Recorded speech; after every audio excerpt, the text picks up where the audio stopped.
कि आध्यात्मिक व्यक्ति ही गृहस्थी को सही रूप से समझ पाता है, अन्यथा तो गृहस्थी का जीवन मजबूरी का जीवन बन जाता है, दमनकारी बन जाता है या फिर अदालती बन जाता है।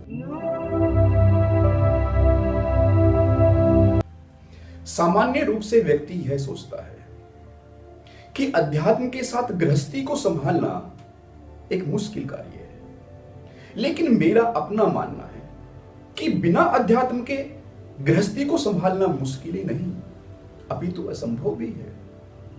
अध्यात्म गृहस्थी में बांधा नहीं है, वह तो उन घुंघरुओं के समान है जो पैरों में बंधे होने पर बांधा नहीं बनते, अपितु एक उड़ान देते हैं। अध्यात्म को तो जीवन का एक अनिवार्य अंग होना चाहिए ताकि जीवन का एक सुंदरतम फूल खिल सके। अध्यात्म ही वह चाबी है, वह कुंजी है जो जीवन में एक होलिस्टिक हार्मनी ले आती है। और वह हार्मनी, वह सामंजस्यता आंतरिक तलों पर ही नहीं होती, बाह्य तलों पर भी होती है।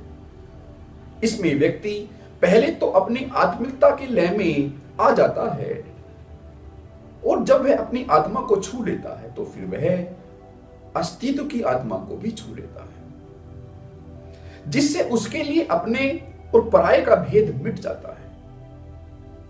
आध्यात्मिक व्यक्ति तो अपरिचितों का भी ध्यान रखता है, क्योंकि उसके लिए सब परिचित हो जाते हैं। तो फिर आध्यात्मिक व्यक्ति अपनों का, अपनी गृहस्थी का ध्यान क्यों नहीं रखेगा?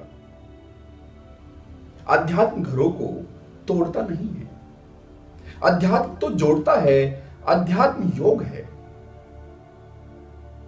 अध्यात्म तो वह सुलझाव है जिसके द्वारा व्यक्ति अपने मन में पड़ी गांठों को सुलझा लेता है, जिसके द्वारा व्यक्ति अपने जीवन की समस्याओं को हल कर लेता है।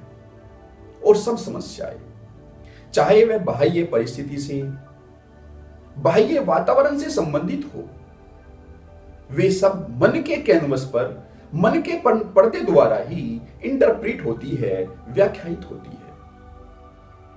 और जब मन के पर्दे पर पड़ी सलवटें हट जाती है, तो फिर बाह्य संसार वैसा ही नहीं रह जाता जैसा कि वह पहले दिखाई पड़ता था। जीवन का मार्ग कोई भी हो, चाहे वह गृहस्थी का हो, सन्यासी का हो, विद्यार्थी जीवन हो, वे सब जीवन के मार्ग है। और उन मार्गों को सरल बनाने की कला ही अध्यात्म है, ताकि व्यक्ति अपनी चरम संभावनाओं को प्राप्त कर सके। और जब व्यक्ति के मन पर पड़ी गांठें सुलझ जाती है, तभी और केवल तभी वह मन के पार देख पाने में भी सक्षम हो पाता है। मन पर पड़ी गांठों का सुलझाव प्राथमिक एवं अनिवार्य कदम है। और जब व्यक्ति के मन पर पड़ी सलवटें हट जाती है,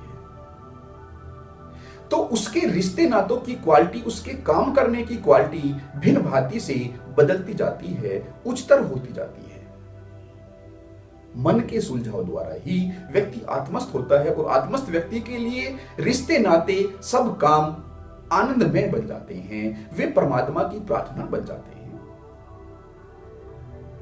वस्तुतः सच्चाई यही है कि आध्यात्मिक व्यक्ति ही गृहस्थी को सही रूप से समझ पाता है, अन्यथा तो गृहस्थी का जीवन मजबूरी का जीवन बन जाता है, दमनकारी बन जाता है या फिर अदालती बन जाता है।